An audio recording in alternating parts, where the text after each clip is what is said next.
इस जिंदगानी को यार मिला दे रब्बा, प्रेम दीवानी को कैसे जीऊं और रब्बा, इस जिंदगानी को यार मिला दे रब्बा, प्रेम दीवानी को। मेरी जुस्तजू तू मेरी आरज़ू, बस तू ही तू मेरे चार सू, मेरी तश्नगी तू मेरी जिंदगी, तू ही खुदा है तू है बंदगी।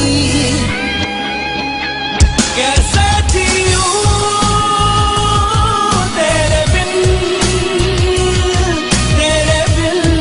जिया जाए ना, कैसे जीऊं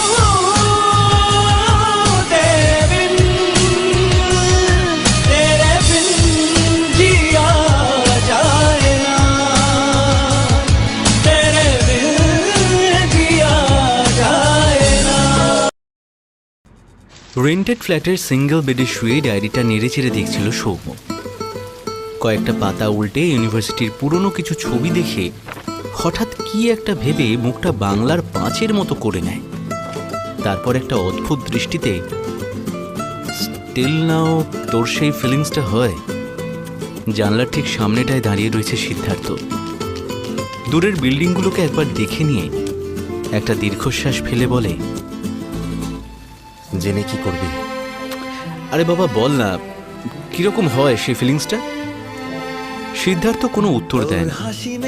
সৌম্য এক সময় হাতের ডায়েরিটা সিদ্ধার্থকে এগিয়ে দিয়ে বলে, যাচ্ছিস তাহলে? হ্যাঁ। তমালিকা কি আসবে? জানি না। আরে বাবা জানি না মানেটা কি? অদ্ভুত কথা বলিস। তমালিকা যদি না আসে তাহলে তুই একা একা ওখানে কি করবি? সিদ্ধার্থ আবারও কোনো উত্তর দেয় না, বরং আলতো করে নিজের ঝোলা ব্যাগটা কাঁধে তুলে নেয়। আর অহনা, দেখ সিদ্ধার্থ, ও কিন্তু তোকে সত্যি খুব ভালোবাসে। সিদ্ধার্থ একটা নিষ্ক্রিয় ভাবমূর্তি নিয়ে সে জানে। এক কথায় উত্তর দিয়ে দায়সারাভাবে বেরিয়ে পড়ে সিদ্ধার্থ। ডায়েরিটাই তার একমাত্র সম্বল। কি আছে সেই ডায়েরিতে? আছে কিছু জমানো স্মৃতি, সিদ্ধার্থর অসমাপ্ত কবিতা, তমালিকার ফেলে দেওয়া চায়ের দাগ, শুকনো গোলাপের পাপড়ি, কিছু পুরনো ছবি আর গোটা 10 ভাব সম্প্রসারণ। সৌম্য সিদ্ধার্থর এই খামখেয়ালি আচরণে অভ্যস্ত, তাই আলাদা করে আর ব্যস্ত হয়ে পড়েনি। তমালিকার বিষয়টা সিদ্ধার্থ লুকিয়ে রাখতেই বেশি পছন্দ করে। তার একান্ত আপন ওই বছর 22-এর মেয়েটা আজ বোধ হয় 31-এর কাঠগড়ায়। স্মৃতিগুলো থেমে থাকলেও মানুষগুলো যে আর থেমে নেই। মাঝে কেটে গিয়েছে বেশ কয়েকটা বছর। না, সিদ্ধার্থ আজ আর ব্যস্ত হয়ে বারবার হাতঘড়ি দেখবে না, দেখবে না হোয়াটসঅ্যাপের লাস্ট মেসেজ, তমালিকার ডিপি। ফুরফুরে মেজাজে সে হেঁটে চলেছে ফুটপাত ধরে। বেলা প্রায় কতটা হয়েছে তা দেখা হয়নি। সিদ্ধার্থ বেশ বুঝতে পারে বুকের ঠিক বাম পাশটায় বেড়ে যাওয়া হৃদস্পন্দন এখনো কমেনি, একই রকম ভাবে যেন ধুকপুক করেই চলেছে, ঠিক যেমনটা একটু আগেও রুমে হচ্ছিল। তমালিকা অবশ্য একবার সিদ্ধার্থর বুকে হাত রেখে বলেছিল, এ তো পুরো সেন্সার। বুকের ধুকপুকানিকে সেন্সার বলে সম্বোধন করত তমালিকা। স্বাভাবিক বাংলা অভিধানের তুলনায় তার অভিধানের শব্দকোষগুলো একটু আলাদা হলেও শুনতে তা বেশ লাগত। ব্যাগের হ্যান্ডেলটা শক্ত করে চেপে ধরে একটা বাসের জন্য সে অপেক্ষা করে। বাস স্ট্যান্ড প্রায় ফাঁকা, শুধুমাত্র একজন ভদ্রমহিলা কানে ফোন গুঁজে কথা বলে চলেছেন। হয়তো সিদ্ধার্থর মতো ওনারও যাওয়ার কোনো তাড়া নেই। কথা বলার ফাঁকে একবার সিদ্ধার্থকে দেখে নিয়ে আবারও ফোনে ব্যস্ত হয়ে পড়েন। একটা 211-র বাস এসে থামতেই তাতে উঠে পড়ে সিদ্ধার্থ। গন্তব্য তার বিলাসপুর, তাই সময় অপচয় না করেই শেষের দিকে একটা ফাঁকা উইন্ডো সিট ঘেঁষে বসে পড়ে সে। পকেট থেকে ফোন বের করতেই দেখে অহনার 3-3টে মিসড কল। চোখ বোলানো মাত্রই অহনার 4র্থবার কল আসে। ফোন রিসিভ করতেই ওপার থেকে অহনা, হ্যালো, কিরে ফোনটা ধরছিস না কেন? একটু ব্যস্ত ছিলাম। তুই কি বেরিয়েছিস? হ্যাঁ। আচ্ছা ঠিক আছে, পৌঁছে একটা টেক্সট করিস, আমি ওয়েট করব। সিদ্ধার্থ হ্যাঁ না কিছুই বলে না। বরং এই ওয়েট করব কথাটা শুনে বেশ বিরক্ত হয়। আসলে এই অপেক্ষা জিনিসটা তার বড় অপছন্দের। কেন বা কিভাবে অপছন্দের হলো তা বলতে গেলে বেশ বড় গল্প। অহনার কথা শেষ হওয়া মাত্রই ফোন রেখে জানলার বাইরে চোখ রাখে সিদ্ধার্থ। বাসে সিদ্ধার্থ ছাড়াও আরও দুজন যারা বাসে উপস্থিত ছিলেন তাদের মধ্যে একজন ভদ্রলোক বাউল সঙ্গীত শিল্পী। ভদ্রলোক যে মিশুক স্বভাবের তা তার মুখের হাসি দেখেই খানিকটা অনুমান করা যায়। তার সাথে রয়েছে বছর 10 একটা মিষ্টি মেয়ে। মেয়েটি প্রথমে সিদ্ধার্থকে দেখে অপ্রস্তুত হলেও পরে কৌতূহল সহকারে তার মুখের দিকে তাকিয়ে থাকে। বোধহয় সিদ্ধার্থকে নিয়ে তার কৌতূহল সৃষ্টি হয়েছে। একবার দুবার মেয়েটিকে দেখে হাসলেও সেও তাতে সম্মতি দিয়ে হাসে। বাউল ভদ্রলোক হাতের এক তারাটা নিয়ে সুর গুনগুন করতেই বাসের বদ্ধ ভাবটা যেন নিমেষেই কেটে গেল। কন্ডাক্টর চালকের ঠিক উল্টো দিকের উইন্ডো সিটটাতে বসে আছেন। মাঝে একবার করে দেখে নিচ্ছেন তাদের দিকে। ভালো লাগার একটা মিঠে সুর কানে ভেসে আসতেই এতক্ষণে মুখের ভারী অভিব্যক্তিটা কাটিয়ে একটা আলতো হাসি ফুটে ওঠে সিদ্ধার্থর চোখে মুখে। গজদাঁতের সেই হাসি যেন নিমেষেই কাবু করে দিতে পারে যে কাউকে। তাই তো তমালিকা ভালোবেসে সিদ্ধার্থর নাম রেখেছিল সুইট টুথ। কানে এলো অতি পরিচিত এক গান, কেমন বোকা মনটারে। বাসের ফুরফুরে হাওয়ায় গানটা মন্দ লাগছে না। বাচ্চা মেয়েটিও গানের তালে হাতে থাকা ঝুমঝুমিটা বাজিয়ে চলে। সিদ্ধার্থ আনমোনা হতেই মনে পড়ে ইউনিভার্সিটির সবথেকে প্রাণচঞ্চল মেয়ে তমালিকাকে। আজও চোখ বুজলে ভেসে ওঠে তমালিকার সেই হাসি মুখ। স্নিগ্ধ হাসিতেই চোখ বন্ধ করে সিদ্ধার্থ। মনে পড়ল ইউনিভার্সিটির অ্যানুয়াল প্রোগ্রামে 2 দিন আগের ঘটনা। ইউনিভার্সিটির পপুলার সিনিয়র যখন সিদ্ধার্থর কলার চেপে গান না গাওয়ার হুমকি দিচ্ছিল, ঠিক তখনই প্রথম দেবদূতের মতো হাজির হয়েছিল তমালিকা। আরে আরে করছো কি? সব সময় কি মাথা গরম করলে চলে? আরে তুই জানিস না, এই জাদু ভেবেছে জাদু করে সব মামুনিদের কাবু করে ফেলবে। আহা, তাতে ক্ষতি কি? জাদু জানলে তো কাবু করবে। তুই ওকে বুঝিয়ে দে এখানে আমি ঠিক কতটা পপুলার। অ্যানুয়াল প্রোগ্রামে গানটা তো আমিই গাইবো। আফটার অল এখানকার রকস্টার আমি। থামা, সেটা ওকে ভালো করে বুঝিয়ে দিস। আচ্ছা তুমি যাও, আমি দেখে নিচ্ছি। মারমুখী প্রতুল সিদ্ধার্থকে একবার ভালো করে দেখে নিয়ে বিড়বিড় করতে করতে চলে যায়। বরাত ভালো ছিল সিদ্ধার্থর, নইলে প্রতুল যেভাবে খেপেছিল তাতে রেহাই মিলত না। সিদ্ধার্থকে খানিকক্ষণ দেখে নিয়ে তারপর এক আলগোচা হাসি হেসে বলে, কি দরকার বলো তো অশান্তি করে? প্রতুল দাই বরং গানটা গাক, তুমি আমি না হয় আবৃত্তি করে নেব। আমি আবৃত্তি পারি না, গান গাইতে জানি। আরে এ ছেলে তো কথাও বলতে পারে দেখছি। আমি তো ভেবেছিলাম বোবা। খামোখা বোবা হতে যাব কেন? তাহলে প্রতুলদা যখন কলার চেপে ধরেছিল তখন প্রতিবাদ করলে না কেন? হয়তো ঝামেলা পছন্দ করি না, সেই জন্য। ইমপ্রেসিভ, ভারী অদ্ভুত জিনিস তো। ঝামেলা পছন্দ করি না বলে কি ভুলটাকে ঠিক বলবো? তা কেন? আমি তো মানে থাক, নো এক্সপ্লেনেশন নিডেড। যদি গান গাইতে পারো দেন ফাইন, নইলে জেদ করো না। আমি সত্যি গান গাইতে পারি। বেশ, একটা গান করো তো দেখি। হ্যাঁ, এই প্রথম কোনো মেয়েকে দেখে রীতিমতো নার্ভাস হয় সিদ্ধার্থ। একদিকে তার গান গাওয়ার ইচ্ছা, আর একদিকে এই তরুণী ঠিক কি যে করতে চাইছে কে জানে। বার কয়েক ঢোক গিলে একটা গান শুরু করে সিদ্ধার্থ। জীবনের সব থেকে নিকৃষ্ট গান সেই দিন সে গিয়েছিল। তার আজীবন মনে থাকবে সেটা। গান গাইতে গিয়ে আর স্বরই বেরোয় না তার, মুখস্থ গদ্য কবিতার মতো গান গেয়ে চলে। তাতে তমালিকা থ হয়ে সিদ্ধার্থকে কেবল দেখেই যায়। একসময় সেই গদ্য কবিতার হাত থেকে মুক্তি পেতে তমালিকা কাঁধে হাত রেখে বলে, না না না না না, এইভাবে হচ্ছে না। ভাবটা প্রকাশ করো, অন্তর থেকে গাও। তুমি ভাব সম্প্রসারণ করনি? সিদ্ধার্থ মাথা চুলকে, করে তো ছিলাম, কিন্তু ওই বর্ণনার দিক থেকে না আমি আগা করে ডাব্বা। ডাব্বা? ডাব্বা নয়, একেবারেই ডাহা ফেল।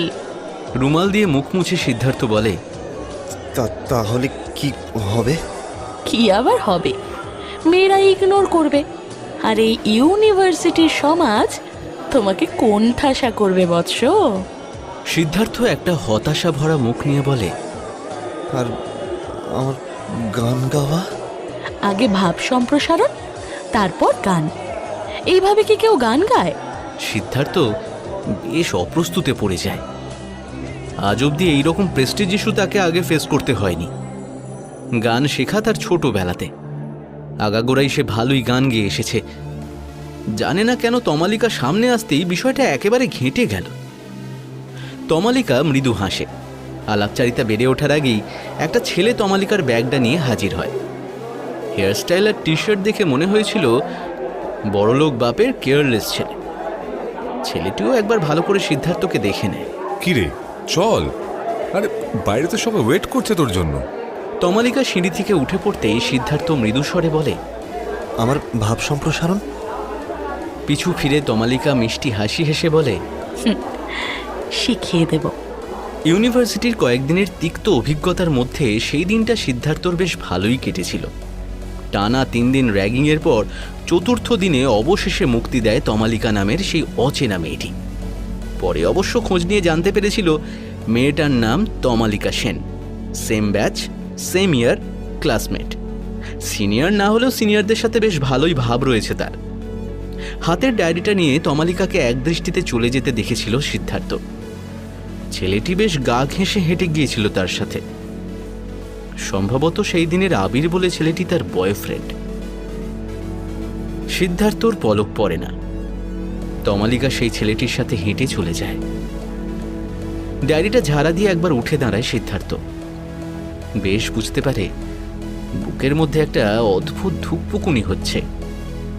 একটা স্ট্রং ফিলিং কেমন যেন নাড়া দিয়ে গেল সিদ্ধার্থকে। কিসের আশায় সে অপেক্ষা করছিল তা তার নিজেরও অজানা। তার মন বলছিল অপলক দৃষ্টিতে আরো কিছুক্ষণ তাকিয়ে থাকলে কি ফিরে তাকাতো তমালিকা। টিকিটটা দেখি দাদা, টিকিট। তমালিকার সেই হাসি মুখটা মনে পড়তেই কন্ডাক্টরের ডাক কানে আসে। হঠাৎ ডাকে ঘুমটা ভণ্ডুল হয়ে যায় সিদ্ধার্থর। গানের আমেজে বাসের হাওয়ায় কখন যে ঘুমিয়ে পড়েছিল তা সে টের পায়নি। নস্যি রঙের পোশাক পরা একটা লোক বেশ খানিকক্ষণ চুপ করে থেকে বলে, কোথায় যাবেন? সিদ্ধার্থ একটা উদ্বেগজনক স্বরে বলে, একটা বিলাসপুর। কন্ডাক্টর সিদ্ধার্থর ঠিক পাশের সিটে বসে নিজের খুচরো ভর্তি ব্যাগটা একবার ঝাঁকা দিয়ে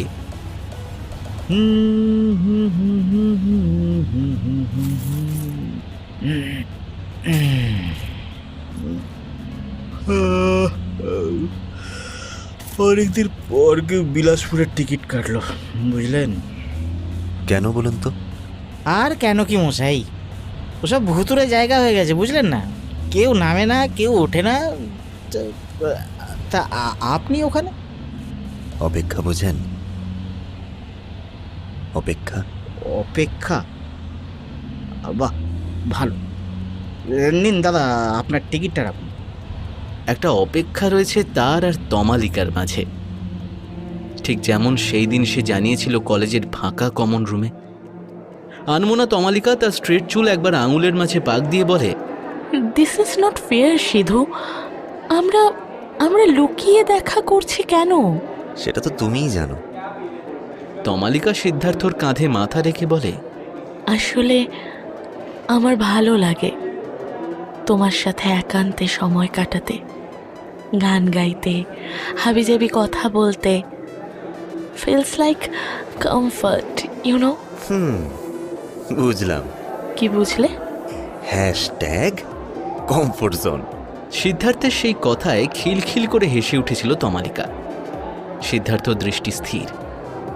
সামনে যে তরুণী বসে আছে তাকে হাসলে যে এত অপূর্ব দেখায় তা তো জানা ছিল না।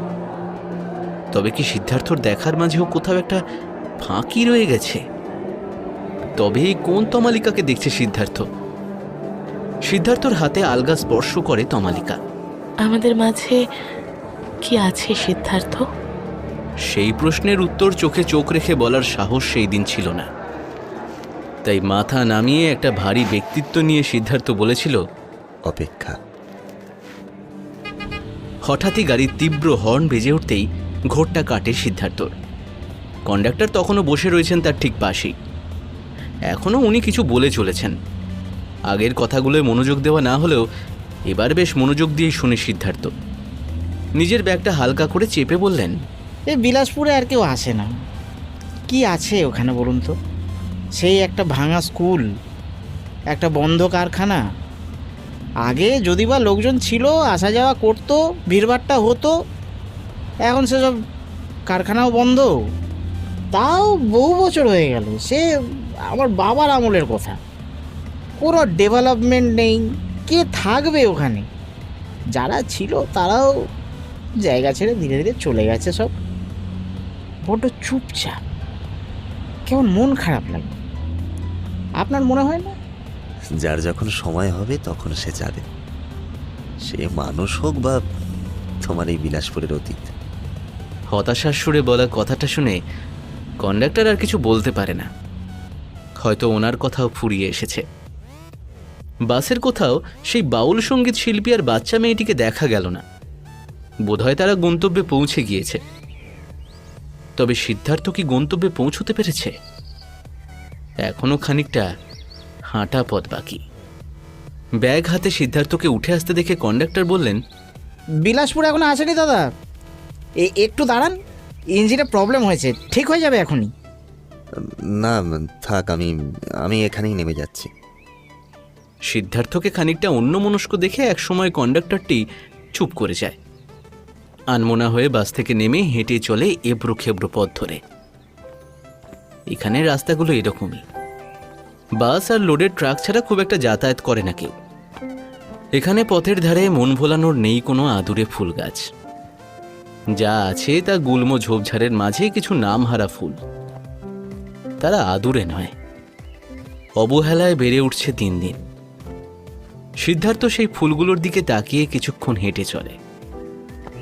বাসের যান্ত্রিক গোলযোগ হওয়ায় ড্রাইভার সহ কন্ডাক্টর ব্যতিব্যস্ত হয়ে পড়ে। যদিও বাস পুরো ফাঁকা, ওনাদেরও তাড়া নেই। তবুও সিদ্ধার্থকে আনমনা হেঁটে যেতে দেখে বিহ্বল দৃষ্টিতে তাকিয়ে থাকেন কন্ডাক্টরটি।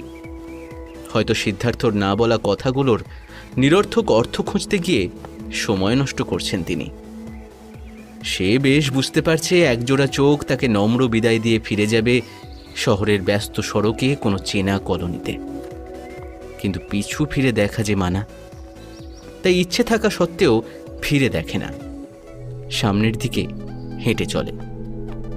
সুদূরে একটা ভঙ্গুর বাড়ি দেখে সিদ্ধার্থর মনে পড়ে তার অতীতের এক স্নিগ্ধ বিকেলের স্মৃতি।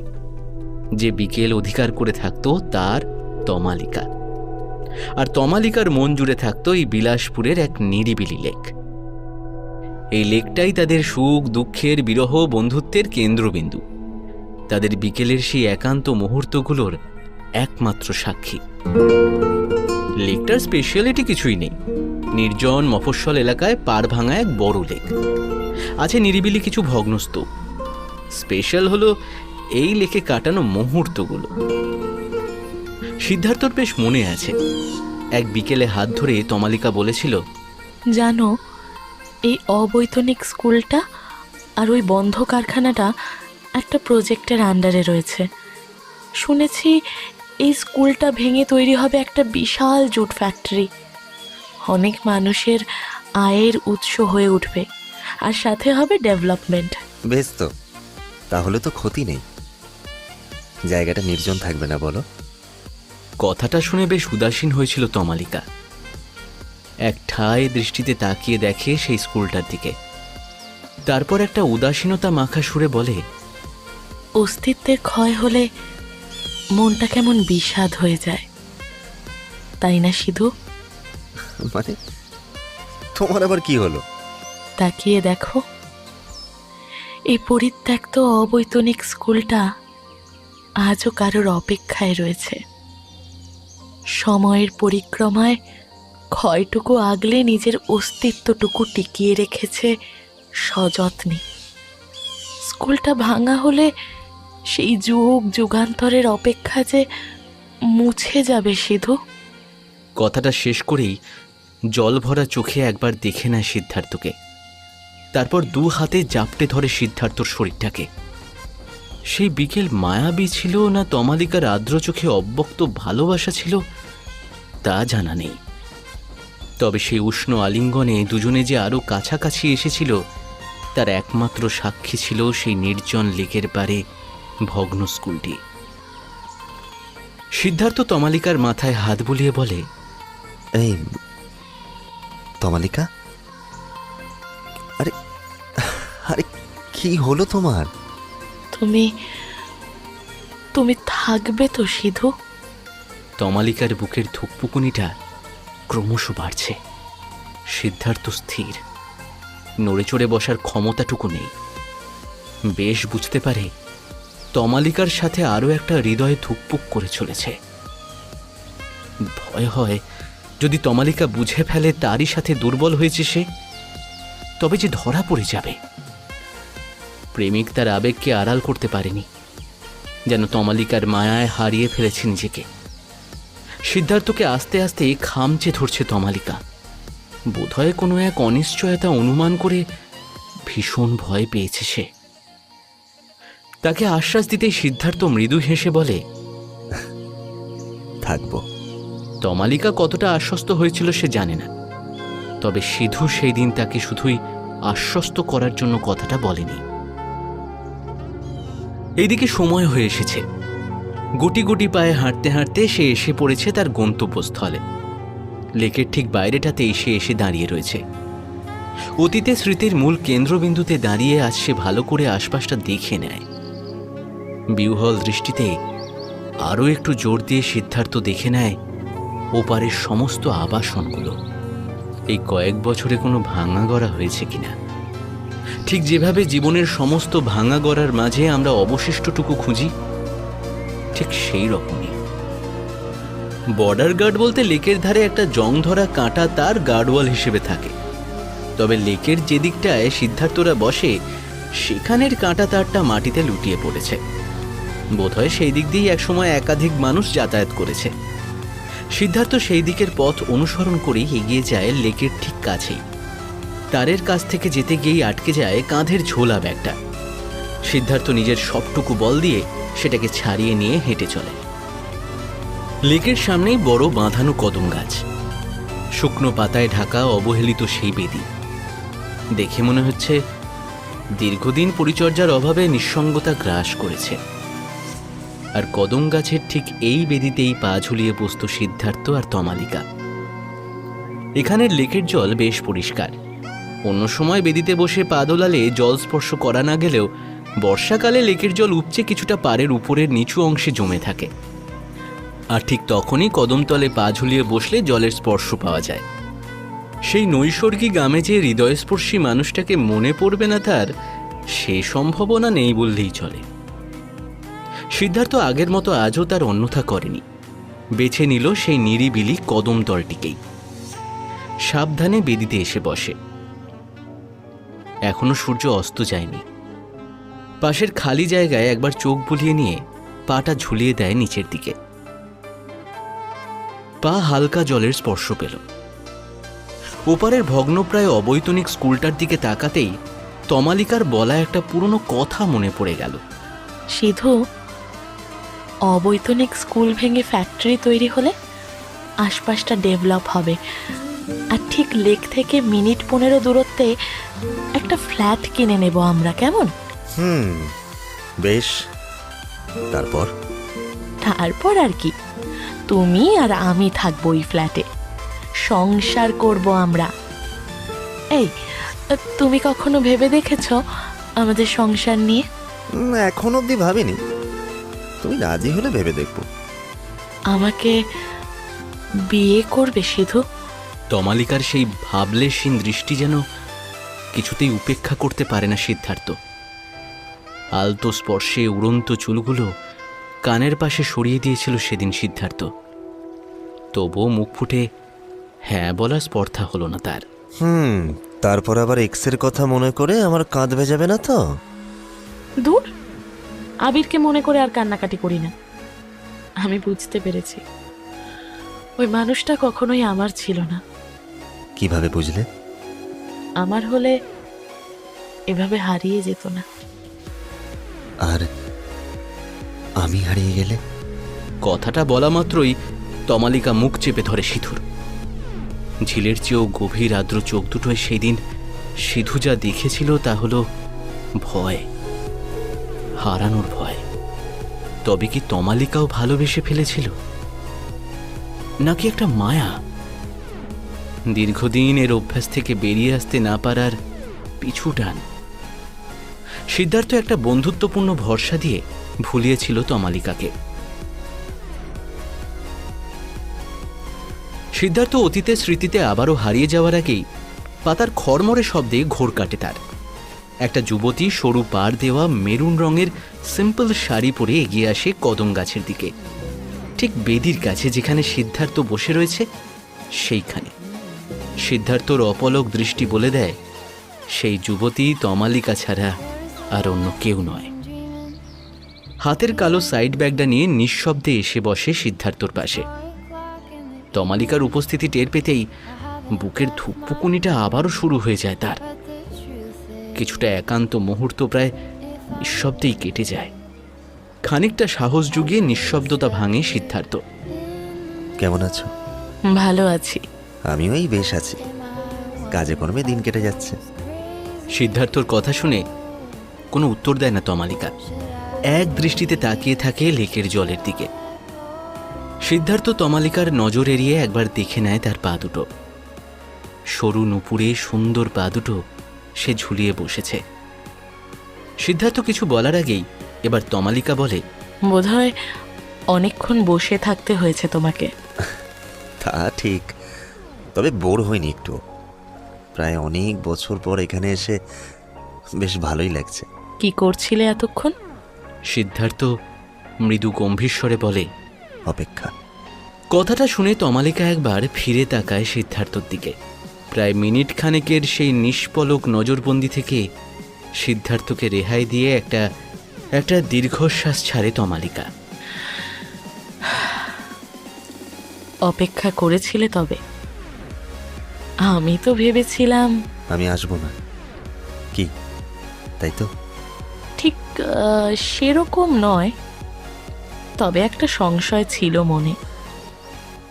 আচ্ছা, এমন কি কখনো হয়েছে তোমাকে কথা দিয়েছি অথচ সেটা রাখিনি? রেখেছো, তবে তমালিকা হয়তো কিছু বলতো তার আগে সিদ্ধার্থর ফোনটা বেজে উঠল। তমালিকা কথাটা বলতে গিয়েও যেন দুম করে গিলে নিল। তড়িঘড়ি রিসিভ করতেই, কিরে, তোকে যে বলেছিলাম পৌঁছে টেক্সট করতে, করিসনি কেন? সরি, মনে ছিল না। তুই চিন্তা করিস না, আমি ঠিকঠাক পৌঁছে গেছি। একবার তো জানাবি, চিন্তা হয় না বল। বললাম তো সরি, আমি ফেরার সময় তোকে কল করে নেব। Okay fine, love you, take care. কথার উত্তরে কিছুই বলতে পারে না সিদ্ধার্থ। এইদিকে তমালিকা বেশ উৎসুক হয়ে বসে রয়েছে পাশে। সব থেকে অস্বস্তিকর তার ওই নিষ্পলক দৃষ্টি। এক রাশ প্রশ্ন সেই দৃষ্টিতে ফুটে উঠলেও মুখে রাগ কাটে না Tamalika. What's wrong with you Siddharth? Love you too বললে তুই আমাকে ভালোবেসে ফেলবি না? আমি রাখছি, পরে কথা বলবো। ফোনটা যে কোনো একটি মেয়ের তা বুঝতে বাকি থাকে না তমালিকার। কিছুক্ষণ হলো সে মুখ ফিরিয়ে নিয়েছে লেকের দিকে। বোধহয় সে চায় না সিদ্ধার্থর কিছু পার্সোনাল কথা শুনে ফেলতে। ফোনটা রেখে ঝোলা ব্যাগ থেকে একটা কার্ড বের করে নেয় সিদ্ধার্থ। কিছুক্ষণ তমালিকার দিকে দেখে নিয়ে কার্ডটা বাড়িয়ে দেয় তার দিকে। কার্ডের আলতো খোঁচায় ফিরে তাকায় সে। কার্ডে চোখ পড়তেই তমালিকা তা হাতে নিয়ে ভালো করে চোখ বুলায়। বিয়ের কার্ড, বেশ ছিমছাম। তমালিকা ভালো করে নেড়েচেড়ে দেখে তাতে সোনালি অক্ষরে দুটো নাম বেশ চলচল করছে, সিদ্ধার্থ আর অহনা। নির্বাক দুটো চোখে নিমেষেই জল চলে আসে। শুধু বুক ফাটা কান্নাটা বেরিয়ে আসতে পারে না। একটা প্রসন্ন হাসিতে নামগুলোয় আঙুল বুলিয়ে চলে তমালিকা। ছলো ছলো চোখে সিদ্ধার্থর দিকে একবার দেখে। আশ্চর্যের বিষয় হলো মেয়েটা কষ্ট পাচ্ছে, তবু ঠোঁটের সেই মিষ্টি হাসিটা মুছে যায়নি। এও কি সম্ভব? কষ্ট হলেও কি মুখের হাসি মলিন হতে নেই? এই একটাই মানুষকে সিদ্ধার্থ যত দেখে ততই অবাক হয়।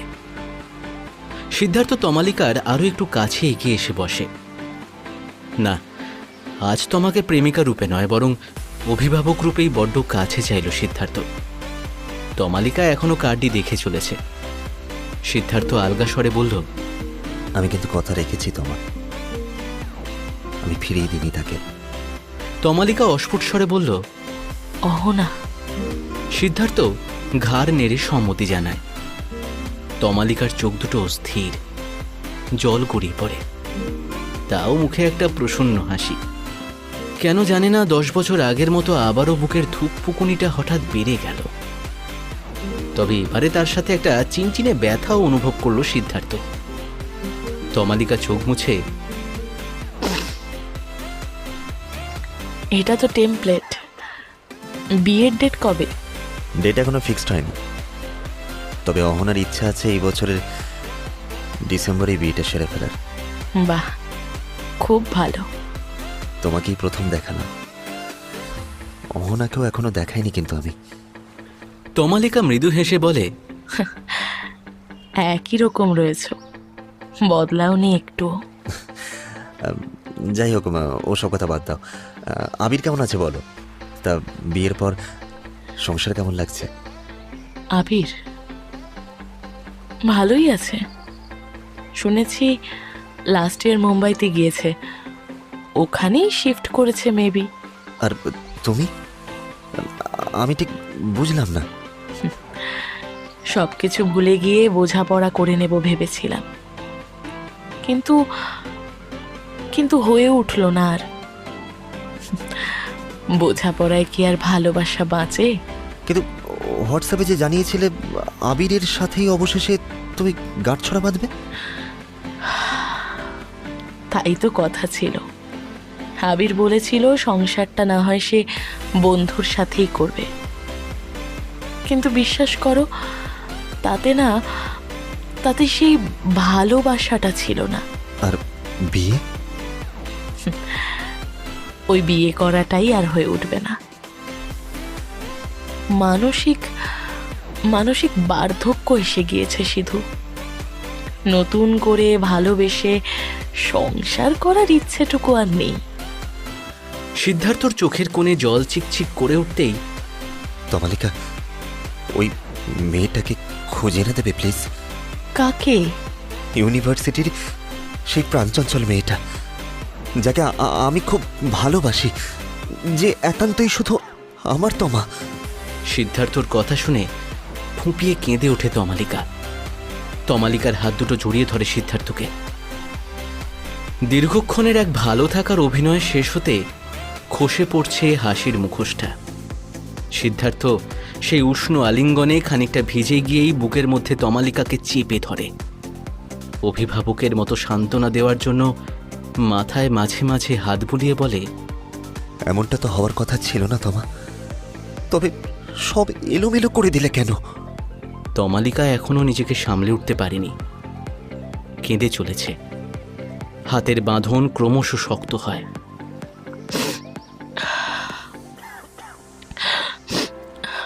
প্রেমিকের থেকেও আমার জীবনে একটা ভালো বন্ধুর খুব প্রয়োজন ছিল সিধু। সেই অভাবটা তুমি ছাড়া আর কেই বা পূরণ করতে পারতো? আমার আমার মনটা যে ভেঙে গিয়েছে তমা। এদিকে ডিসেম্বরে বিয়ে। আমি আমি এত কিছু আর নিতে পারছি না, আমি সত্যি নিতে পারছি না। তুমি আমাকে কথা দিয়েছিলে সিধু, জীবনটা আবার নতুন করে শুরু করবে। তমালিকা, আমি তোমার প্রত্যেকটা আবদার মাথা পেতে নিয়েছি, কিন্তু এটা আমি পারবো না। আমি এটা পারবো না, জাস্ট পারবো না। বন্ধুই তো ছিলাম আমরা। দুর্দিনগুলোয় তোমাকে পাশে চাইতে গিয়ে আজ যদি আমাদের মাঝে ভালোবাসা জন্ম নেয়, তবে তা তো অনর্থক। এ তো হয় না সিধু। যদি ভালোবেসেও ফেলি আমরা, তাতে ক্ষতিটা কি? সিদ্ধার্থর খুব ইচ্ছে করলো কার্ডটা কুচি কুচি করে ছিঁড়ে ফেলতে, তমালিকার হাত ধরে আরো একবার বলতে, বড্ড ভালোবাসি তোমাকে। স্বার্থপর হয়ে ভালোবাসার মানুষটাকে নিয়ে হারিয়ে যেতে, ভালোবাসাকে আঁকড়ে ধরা আর যদি স্বার্থপরতা হয় তাহলে হোক, তবে বাকিটা অহনা ঠিক বুঝে নেবে। সে যথেষ্ট বুদ্ধিমতী, কিছুই অজানা নয় তার। কিন্তু তমালিকা কি তা মেনে নেবে, নাকি আরও একবার ফিরিয়ে দেবে সিদ্ধার্থকে? তমালিকার হাতের বাঁধন আলগা হতেই সিদ্ধার্থ বুঝতে পারে সে নিজেকে সামলে নিয়েছে খানিকটা। নড়ে চড়ে বসে শাড়িটা ঠিকঠাক করে নেয় তমালিকা। গম্ভীর মুখে একটা ভারী অভিব্যক্তি নিয়ে চোখের জল মুছে ফেলে। ওই যে বললাম, প্রেমিকের চাইতেও বন্ধুর প্রয়োজন আমার বড্ড বেশি। আরও একবার দুজনের মাঝে অনধিকার প্রবেশ করে বেজে ওঠে সিদ্ধার্থর ফোনটা রিসিভ করতেই, হ্যাঁ, বিয়ের কার্ডের টেমপ্লেটটা খুঁজে পাচ্ছি না। তুই কি দেখেছিস? ওটা আমার কাছেই আছে। ও দেখিস, হারিয়ে ফেলিস না যেন। না, হারাবে না। এই, তোর গলাটা এরকম শোনাচ্ছে কেন রে? এভরিথিং ইজ ফাইন না? চিন্তা করিস না, আমি ঠিক আছি। ঠিক আছে, রাখলাম। বেরিয়ে ফোন করিস। তমালিকা তখনও লেকের স্থির জলের দিকেই তাকিয়ে আছে। হাওয়ায় উঠছে চুলগুলো। সিদ্ধার্থ একবার স্থির জলের দিকে তাকিয়ে দেখে আকাশটা যেন নববধূর সিঁদুরে রাঙা ললাটের মতোই দেখাচ্ছে। তমালিকার মুখের কঠিন অভিব্যক্তি দেখে মনে হচ্ছে সে কিছুতে মগ্ন হয়ে রয়েছে। তা দেখে মুখে রাগ কাটে না সিদ্ধার্থর। তমালিকা ভাঙা অবৈতনিক স্কুলটার দিকে তাকিয়ে মৃদু হেসে বলে, দেখো সিধু, ওই ভগ্নপ্রায় স্তূপটা কি বলছে? সিদ্ধার্থ সেই দিকে একবার দেখে নিয়ে বলে, কি বলছে? সময় আসেনি ফুরিয়ে, চেয়ে দেখো, আজও প্রতীক্ষায় রত আছি ধুলোবালি মেখে। প্রতীক্ষা? হ্যাঁ, দীর্ঘ প্রতীক্ষা। তমালিকা, আমাকে একটা সত্যি কথা বলবে প্লিজ? বেশ, বলো। ফেয়ারওয়েলের দিন ঠিক কি হয়েছিল বলো তো, যার জন্য তুমি এতটা বদলে গিয়েছিলে? ভেবেছিলাম তোমাকে কখনোই জানাবো না, তবে তবে এখন না জানানোরও কিছু নেই। তমালিকা, আমি আর কিচ্ছু জানতে চাইবো না, কোনো দিন নয়। শুধু একবার বলো কি হয়েছিল সেদিন। তমালিকা সিদ্ধার্থর আকুতি ফিরিয়ে দিতে পারেনি, তাই একটা দীর্ঘশ্বাস ফেলে বলে, ফেয়ারওয়েলের দিনটা মনে আছে সিধু? হ্যাঁ, ওই দিন বিকেলে আমাদের একসাথে লেকে আসার কথা ছিল, বাট শরীর খারাপ করায় তুমি ফিরে গিয়েছিলে তাড়াতাড়ি। হ্যাঁ মনে আছে, তাতে কি? ওই দিন আবির এসেছিল সিধু। ফেয়ারওয়েলের শেষে আমি আর পল্লবী যখন একসাথে বেরোচ্ছিলাম, ঠিক তখনই পিছু ডাকে আবির। তমালিকা, আবিরকে দেখে খানিকটা অপ্রস্তুত হয়ে পড়ি। নিজেদের ব্যক্তিগত অভিযোগের কথা জানাতে চাইনি পল্লবীকে, তাই পল্লবী, তুই বরং এগিয়ে যা, আমি একটু পরে যাচ্ছি। আমার কথায় পল্লবী আর দাঁড়ায় না, হেঁটে চলে যায়। তাকে কিছুটা এগিয়ে যেতে দেখে অভিমানের একটা গম্ভীর সুরে বলে উঠি, বল, যা বলার তাড়াতাড়ি বলিস, সময় নেই। ঠিক আছে, আমি বেশি সময় নেব না। আমি জানি তুই এখন আমার সাথে কথা বলতে ঠিক চাস না। জাস্ট আ মিনিট, কি বললি? কথা? তোর মনে হয় আমাদের মাঝে আর কোনো কথা থাকতে পারে? কথা নেই বলছিস? না, নেই। আর কিছু? দেখ, তুই প্লিজ রাগ করিস না। আচ্ছা, আশেপাশে তো অনেক লোকজন আছে, এক কাজ কর না, ওই ব্রেক জোনটা চল, একটু হেঁটে আসি প্লিজ। না রে, ইচ্ছে নেই। তমালিকা, আমি এক্স হওয়ার আগে কিন্তু তোর ভালো বন্ধু ছিলাম, ভুলে গেলি? তমালিকা ফ্রাস্ট্রেটেড হয়ে আরও কিছু বলতেই যাচ্ছিল, তার আগেই আবিরের বলা কথাগুলো যেন কানে বিঁধল। আবিরের মুখের দিকে তাকিয়ে কেমন যেন মায়া হলো। বলতে চেয়েও কোনো কথা আর বলতে পারেনি তমালিকার অস্বস্তিটা বুঝতে পেরে আবির তার দিকে কিছুটা এগিয়ে আসে। একটা দীর্ঘশ্বাস ফেলে বলল, চল হেঁটে আসি একটু। আবিরের দিকে একবার দেখে নিয়ে তমালিকা আর না বলল না। বরং মুখ নামিয়ে হেঁটে চলল সেই ব্রেক জোনের দিকে। ইউনিভার্সিটির ব্যাক সাইডের গার্ডেন প্যাসেজটাই হলো ব্রেক জোন। এখানে ইউনিভার্সিটির কাপলরা ক্লাস বাং করে আসে, কিছুটা সময় কাটায়, আবার মাঝে মধ্যে দু একটা ছেলে এসে এখানে গিটার বাজিয়ে গান গায়। সব মিলিয়ে বেশ ভালোই সময় কাটানো যায় এই ব্রেক জোনে। আবিরের সাথে তমালিকার প্রেমটা জমে উঠেছিল এই ব্রেক জোনেতেই। আড্ডা, হাসি, ঠাট্টা, ক্লাস বাঙ্ক তাদের কাছে নস্টালজিক। বন্ধুত্বের সম্পর্কটা বেশ গভীর হতেই ভালোবাসা চারা দিয়ে ওঠে। দুজনেরই অবশ্যই সম্পর্কে আপত্তি ছিল না। বন্ধুত্বের সাথে প্রেমও গাঢ় হয়ে ওঠে। শুরুর একটা বছর বেশ ভালোভাবেই কেটেছিল তাদের। তরুণ তরুণী সেই প্রেমে বেশ গা ভাসিয়েছিল। কিন্তু ওই যে সব সম্পর্কেরই একটা ইতি থাকে। সম্পর্কে জড়াতেই তাদের আচরণের বদল ঘটল। বন্ধুর থেকে বেশি প্রেমিক প্রেমিকার মতন আচরণ করত। ফলে সময় বিশেষে রাগ অভিমান বেড়ে গেল। বন্ধু অভিমান হলে তা মিটিয়ে নেয়, কিন্তু প্রেমিক যে সহজে হার মানে না, তাই অভিমান বদলে গিয়ে অভিযোগ হলো। তমালিকা, ইগো, জেদ সব মিলিয়ে সে এক পাহাড় সমান দূরত্ব সৃষ্টি করেছিল। তাতে অবশ্য খামতি রাখেনি আবিরও, কেউই কম যায়নি। একসময় কথা গোপন করা শুরু হলো একে অপরকে মিথ্যে বলা। ভালো বন্ধুত্বের সম্পর্ক ভুলে গিয়ে তারা মেতে উঠল নিজেদের তিক্ত সম্পর্কে। আবির অবশ্য এসব বেশি দিন সহ্য করেনি। সব সম্পর্কে রীতি টেনে মুক্তি দিয়েছিল তমালিকাকে।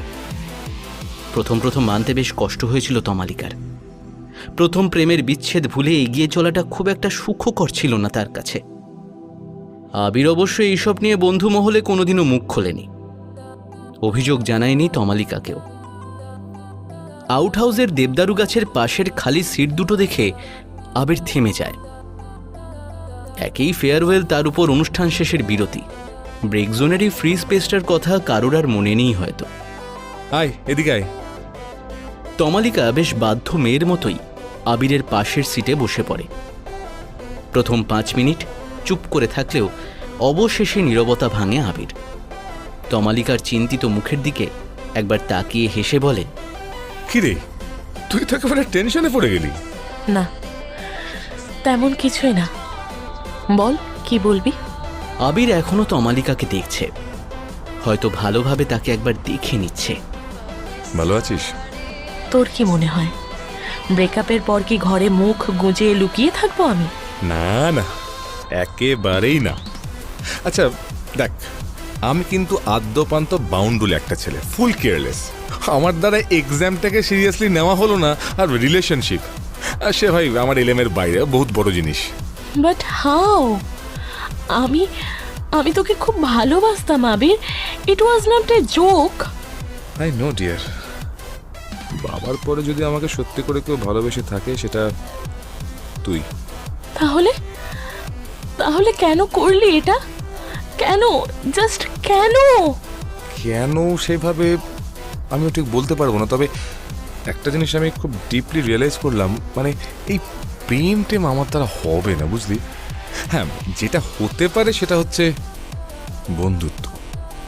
আর মজার ব্যাপার দেখ, we have already spoiled it. তুই কোনোদিন আমাকে ভালোই বাসিসনি। What do you mean? ভালোবাসিনি মানে? অফকোর্স ভালোবেসেছি। আচ্ছা, তোকে যদি আমি ভালো না বাসতাম তাহলে এত এফোর্ট দিতে যেতাম কেন মহারানী? হ্যাঁ, মনে নেই তোদের বাড়ির পাশে ওই লেকে মাইরি কি মশা, ওখানে দিনের পর দিন দাঁড়িয়ে মশার কামড়কে মাছ পর্যন্ত ধরেছি, আর তুই এখানে বলছিস ভালোবাসিনি? সিরিয়াসলি? আবিরের এক্সপ্রেশন দেখে হেসে ফেলে তমালিকা। এতক্ষণের আনকমফোর্টনেসটা কেটে গিয়েছে নিমেষেই। তাতে দেখে একটু স্বস্তি পায় আবির নিজেও। অনেকদিন পর তমালিকাকে এভাবে হাসতে দেখে ভীষণ ভালো লাগে তার। সব মনে রেখেছিস দেখছি। বলিস কি? মনে রাখবো না? হ্যাঁ, আরে বাবা, তুই আমার ফার্স্ট লাভ, ক্রাশের থেকেও ফ্যাব। How sweet. প্রেমে অবনতি হলেও বন্ধুত্বটা পুরোপুরি মুছে যায়নি। নইলে কি আর ব্রেকআপের পরেও এক্সের সাথে বসে খোশ মেজাজে গল্প করা যায়? হাসি থামতেই তমালিকার ফোনটা বেজে ওঠে। ফোনে সেভ করে রাখা সিধু নামটা দেখেই খানিকটা অপ্রস্তুতে পড়ে আবির। তা অবশ্য চোখ এড়িয়ে গেল না তমালিকার। কোনো এক অজ্ঞাত কারণে ফোনটা রিসিভ করতে পারল না তমালিকা। এক অদ্ভুত অনুভূতি কাজ করছিল তার মনে মনে। বারবার তার মনে হচ্ছিল সে ঠিক নয়, কোথাও একটা ভুল হচ্ছে বড়। কিন্তু এরকম ফিলিংস তার আগে হয়নি। ব্রেকআপের পর জীবনের সবথেকে কঠিন সময়ে পাশে ছিল সিদ্ধার্থ, বন্ধুর মতোই আগলে রেখেছিল তাকে। মোটামুটি মাসখানেকের মধ্যে তমালিকাকে ফ্রাস্ট্রেশন থেকে বের করে এনেছিল সিদ্ধার্থ। তারপর থেকেই বড্ড দুর্বল হয়ে পড়ে তমালিকা। ডিপ্রেশন থেকে বেরিয়ে আসার জন্য একটা অবলম্বন বড্ড প্রয়োজন ছিল তার, আর সেই ভূমিকাই পালন করেছিল সিদ্ধার্থ। ফোনটা বেজে বেজে একসময় কেটে যায়। তমালিকা কোনো কথা বলে না, মাথা নিচু করে বসে থাকে। আবির মুখ ফিরিয়ে থাকে। তমালিকার অস্বস্তিটা বুঝতে পেরে একসময় বলে, ফোনটা বাজছে, রিসিভ কর। ও সিদ্ধার্থ, আসলে আসলে আমি তোকে সবটা বুঝিয়ে বলছি। আবির তাকে থামিয়ে দেয়। আরে রিল্যাক্স, আমি তোর কাছে কোনো এক্সপ্লেনেশন চাইছি না। আর তুই কিন্তু ভুলে যাচ্ছিস এবার, আমরা কিন্তু কোনো রিলেশনশিপে নেই। তমালিকা নিশ্চুপ, স্থির তার দৃষ্টি। সেই আর্দ্র দৃষ্টির দিকে একভাবে তাকিয়ে থাকে তমালিকা। সত্যি তো, কেনই বা কোনো এক্সপ্লেনেশন চাইবে আবির? কি সম্পর্ক আছে তাদের? তবে কি সত্যি সব শেষ হয়ে গিয়েছে? তমালিকা এখনো বেরিয়ে আসতে পারেনি প্রেমিকার ভূমিকা থেকে। বিচ্ছেদের পরেও তার একই রূপ। প্রসঙ্গ বদলাতে, তারপর রিলেশনে আছিস? তমালিকা মাথা নেড়ে জানায় হ্যাঁ। একটা দীর্ঘশ্বাস ফেলে আবির বলে, তোকে না একটা কথা বলা হয়নি আমার, মানে আমি আরো একটা জিনিস রিয়েলাইজ করেছি, বুঝলি? তমালিকা হা করে তাকিয়ে থাকে, শুধু কিছু বলতে পারে না। এই প্রেম ভালোবাসার থেকে কিন্তু নিখাত বন্ধুত্বটা অনেক দামি।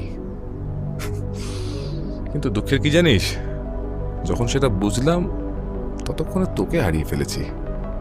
এইভাবে বলিস না প্লিজ, আমরা এখনো ভালো বন্ধু আছি।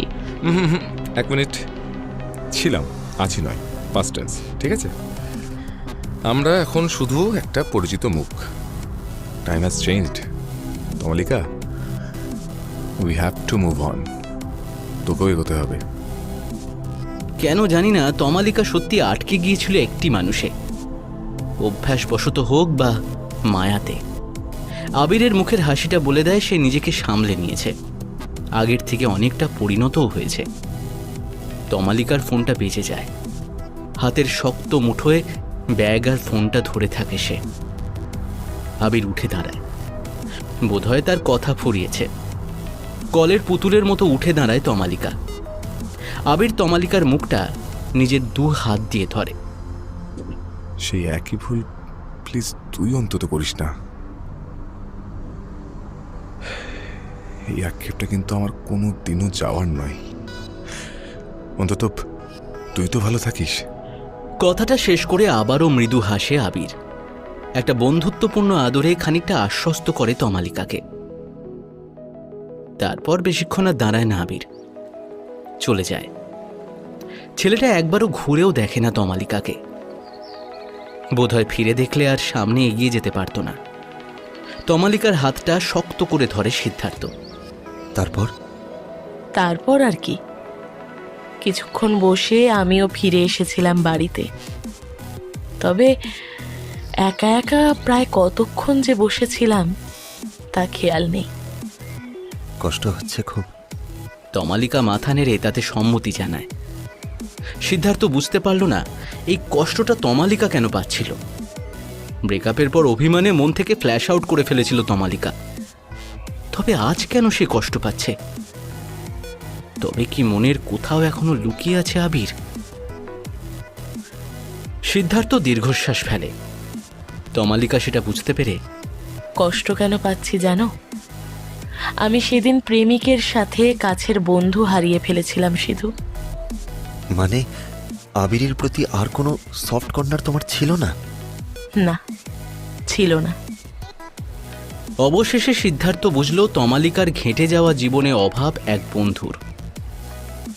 তাই সেই অভাবটা পূরণের জন্য স্যাক্রিফাইস দিয়েছিল তার ভালোবাসা। বাকিটা বোধহয় আমি সবই জানি। সেই দিন এই কথাগুলোর ডিপ ইম্প্যাক্ট পড়েছিল তোমার উপরে, তাই আমাকে আসতে বলেছিলে পরের দিন। তোমার মনে আছে সিধু? জীবনের সব থেকে বাজে দিনটা কি করে ভুলে যাই বলো তো? সময় বিকেল 5:30। সিদ্ধার্থ বিকেল 4টে থেকে অপেক্ষা করছিল লেকে। তমালিকা তখনও এসে পৌঁছতে পারেনি। আজ একটু বেশি দেরি করে ফেলছে সে। এর আগে এত দেরি কখনো করেনি আসতে। সিদ্ধার্থ অস্থির চোখে মুখে পায়চারি করে। গরমের লেশ বিন্দু নেই, তাও দরদর করে ঘামছে সিদ্ধার্থ। টেনশনে তার ঘাম ঝরছে বেশি। গতকাল থেকে একটা অদ্ভুত আচরণ করছে তমালিকা। বারবার ফোন করলেও সে ফোন ধরছে না। তারপর নিজেই একসময় ফোন করে বলে, কালকে এসো একবার লেকে, বিকেল 4টের সময়। হ্যালো হ্যালো, কিছু কি হয়েছে তোমার? তোমাকে অনেকবার কল করেছিলাম, রিসিভ করলে না। কি হয়েছে তোমার? আমার কিছু বলার আছে সিধু, ফোনে বলা সম্ভব নয়। কাল এসো একবার। সময় প্রায় 5:40। এখনো অন্ধকার নেমে আসেনি লেকে। ডিসেম্বরের শেষের আমেজ। একটা ঠান্ডা হাওয়া প্রায় থেকে থেকেই বয়ে চলেছে। এর মধ্যে চোখে পড়ে কিছুটা দূর থেকে হেঁটে আসছে তমালিকা। ভীষণ শান্ত দেখাচ্ছে তাকে। এই তমালিকা সিদ্ধার্থর মোটেও অচেনা নয়। মনের মধ্যে একটা বিশাল ঝড় বয়ে এসেছে সে। তমালিকা কাছাকাছি এসে দাঁড়াতেই দুজনে উঠে বসে কদমতলায়। সিদ্ধার্থ তমালিকার ভারাক্রান্ত মুখ দেখে বলে, তমালিকা, কিছু কি হয়েছে? তমালিকা খানিকক্ষণ চুপ থেকে বলে, এই সম্পর্কের ভার আমি বইতে পারবো না। হঠাৎ এই প্রসঙ্গ? আমি আমি আমি একটা ভুল করে ফেলেছি সিধু। তমালিকার আর্দ্র চোখ জানান দেয়, বেশিক্ষণ আর সে সেই ঝড়টা নিজের মধ্যে ধরে রাখতে পারবে না। নিমেষেই উগরে দেবে। চোখের সামনে এইভাবে ভেঙে পড়তে সে তমালিকাকে একবারই দেখেছিল, আবিরের সাথে ব্রেকআপ হওয়ার সময়। তারপর আর কখনোই কাঁদতে দেখেনি তাকে। তবে কি সিদ্ধার্থর সংশয় সত্যি হলো? তমালিকার জীবনে কি আবার ফিরে এসেছে আবির? তমালিকা হাউ হাউ করে কেঁদে চলেছে সিদ্ধার্থর হাত চেপে। গতকাল কি হয়েছে? হঠাৎ তমালিকার এই পরিবর্তন, এইসব কিছুই তার অজানা। ওই কাঁদো কাঁদো মুখটা দুহাতে চেপে ধরে সিদ্ধার্থ বলে, ভয় নেই, আমি আছি। তমালিকা প্রাণপণে চাইল সিদ্ধার্থর প্রেমিক সত্তা বাদে তার মধ্যে বন্ধু খুঁজে পেতে। এক রাশ ভালোবাসা ছাড়া আর কিছুই নেই সিদ্ধার্থর। ভেঙে পড়া তমালিকার আলিঙ্গন বড্ড যন্ত্রণাদায়ক হয়ে উঠল। বুকের ধুকপুকুনিটা ক্রমশ বেড়ে চলেছে। সিদ্ধার্থ জড় পদার্থের মতো নিজেকে গুটিয়ে নিতে চাইল। আমাদের আমাদের সেপারেট হওয়া উচিত। ভুল করে ফেলেছি সিধু। সেপারেশন? আমরা আমরা একে অপরকে ভালোবাসি তোমা। সবকিছু এত ইজি নয়। আমি জানি, বাট এই মুহূর্তে আমি তোমার থেকে বন্ধুত্ব ছাড়া আর কিছুই এক্সপেক্ট করি না সিধু। সিদ্ধার্থ চোখে চোখ রেখে তার মনের অবস্থা বোঝার চেষ্টা করলেও তাতে সম্মতি দেয় না তমালিকা।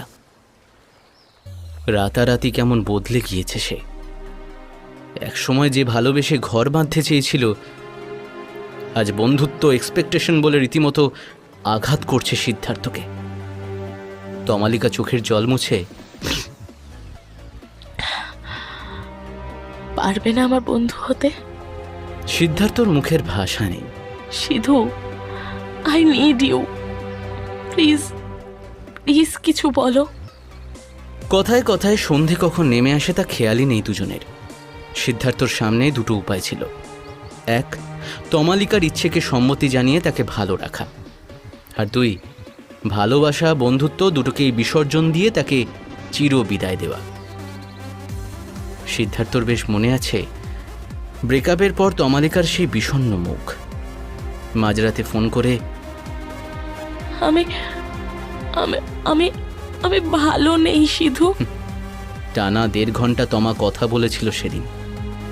মাঝে ডিপ্রেশনে 1-2বার সুইসাইড অ্যাটেম্পটও করেছিল।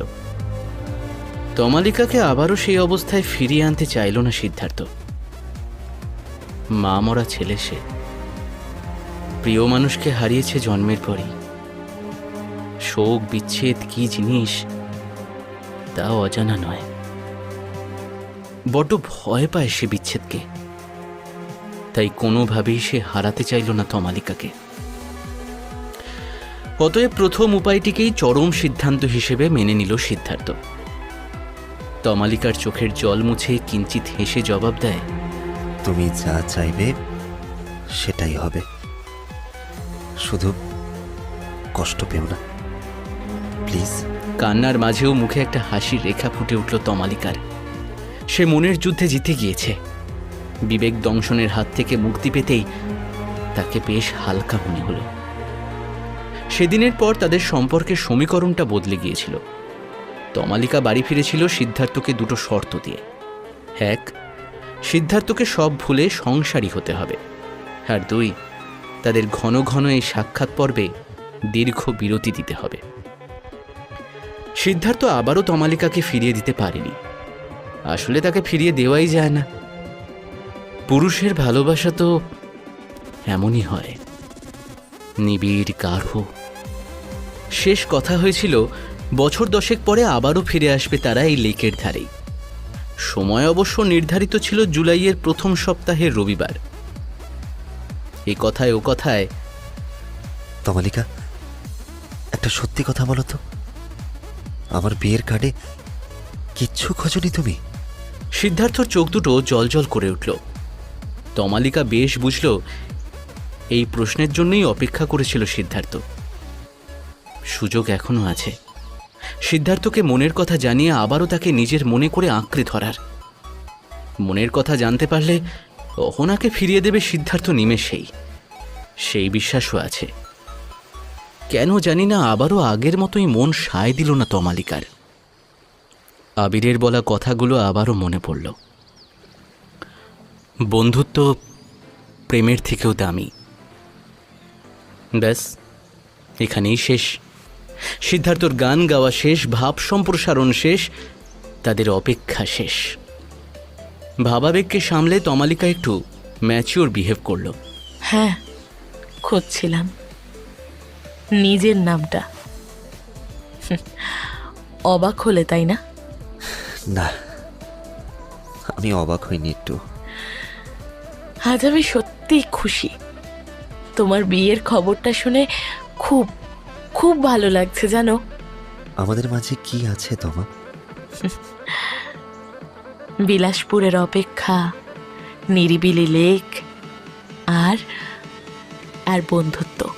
সিদ্ধার্থ মাথায় আলতো হাত রাখে, বলে, ভালো লাগছে? খুব। মন খারাপ করবে না তো আর? তমালিকা পা দুলিয়ে বলে, না, now I am actually happy Sidhu. That's like a good girl. মশাই, ওটা গার্ল নয়, ওম্যান হবে। নয় করে ঢের বয়স তো হলো। কত? 32। বিয়েতে এসো প্লিজ। অহনা জানে? হ্যাঁ, আমি আড়াল করিনি কিছুই। আফটার অল আমারও তো একটা ভালো বন্ধুর প্রয়োজন, তাই না? আর তাছাড়া ভালোবাসার মানুষ তো আমাকেই নিজের বন্ধু বানিয়ে ফেলেছে। কষ্ট হয়? মিথ্যে বলবো না, হয়, একটু আধটু তো হয়। ওই আর কি, বুকটা একটু চিনচিন করে ওঠে। কি সেন্সার? তবে কি জানো তো, আমার মন ভার হলে অহনা কিন্তু নিজের কাজটা বাড়িয়ে দেয়। সিদ্ধার্থকে মুভ অন করতে দেখে বেশ ভালো লাগে তমালিকার। মুখে প্রসন্ন হাসিটা ফুটে ওঠে। আজও দুজনের খেয়াল নেই কথার মাঝে কখন ঝুপ করে সন্ধে নেমে এসেছে। দিন শেষ, তবে কথা নয়, এখনো ভিড় করে আছে কত কথা। এই যেমন সিদ্ধার্থর সাথে অহনার প্রথম আলাপ, তমালিকার কেরিয়ার প্ল্যান, সিদ্ধার্থর উত্থান পতন, তমালিকার মন খারাপের কথা। 10 বছরের দীর্ঘ বিরতির পর 3 ঘন্টা বড্ড কম পড়ে যায়। সমস্ত কথা ভাগ করে নেওয়ার জন্য আরও অনেক সময় প্রয়োজন ছিল। কদমতলায় পা দুলিয়ে গল্পে মেতেছে যুবক যুবতী। বর্ষাকাল যদিও নয়, তবুও লেকের জল স্পর্শ পেয়েছে তাদের পায়ে। দুজনের খিলখিল হাসিতে পূর্ণিমার চাঁদ আরও মায়াবী দেখায়। সন্ধ্যার অন্ধকার গাঢ় হয়েছে, জ্বলে উঠেছে লেকের ওপারে স্ট্রিট ল্যাম্পগুলো।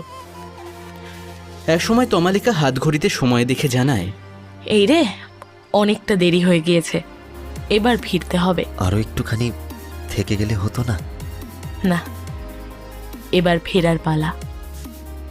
একজন একজন তোমার অপেক্ষায় রয়েছে।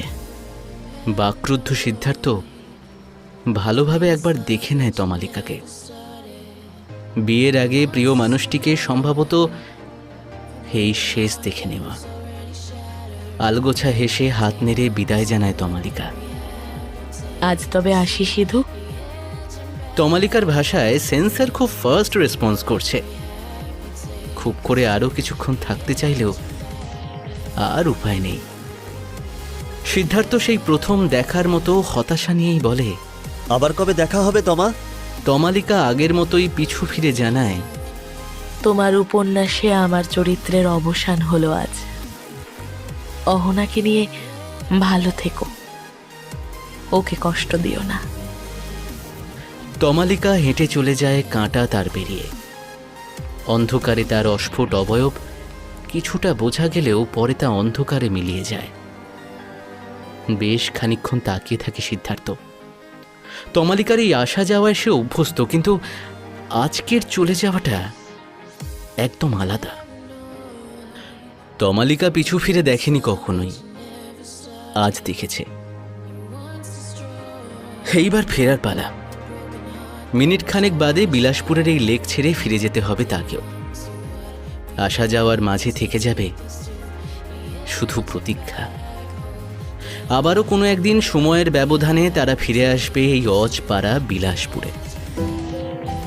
তবে আসবে সে একা, তার স্মৃতির পাতাগুলোতে আরও একবার হাত বুলিয়ে দেখতে।